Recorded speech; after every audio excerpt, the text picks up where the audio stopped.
Welcome to our channel. Today we how to authorize with Amazon Mobile Analytics SDK, quick tutorial step by step clearly.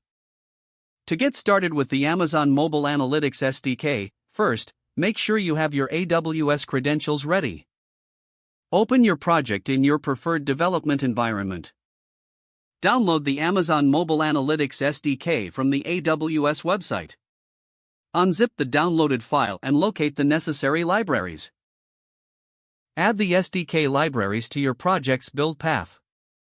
In your application, import the required classes from the SDK. Initialize the mobile analytics object in your application's code. Set up the configuration with your AWS credentials. Ensure that you have the necessary permissions in your Android manifest.xml or equivalent file. Create a method to send data to the mobile analytics service. In this method, collect the relevant user data you wish to track. Use the Mobile Analytics SDK to create events based on this user data. Call the method to send these events to the Amazon Mobile Analytics service. Test your implementation by generating events in your app.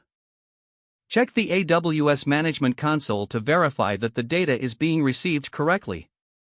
Review any errors or warnings in your console output for troubleshooting. Once confirmed, proceed to use the analytics data for insights into user behavior. That's the quick tutorial on authorizing with the Amazon Mobile Analytics SDK. If the page does not load, refresh the browser or try again in a private or incognito window. Make sure you are using the correct email address, then retype it carefully to avoid small typos. If your password is not accepted, use the reset option and create a new strong password you can remember. Check your spam folder for verification or security emails, then complete any requested confirmation steps. Enable two-factor authentication if available to improve account security and reduce unauthorized access risk. After signing in, review your profile details so your contact information and settings are accurate and current. If you see an error message, note it down and try again after restarting your device and internet connection.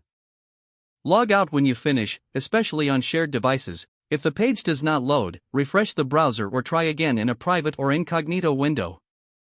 Make sure you are using the correct email address, then retype it carefully to avoid small typos.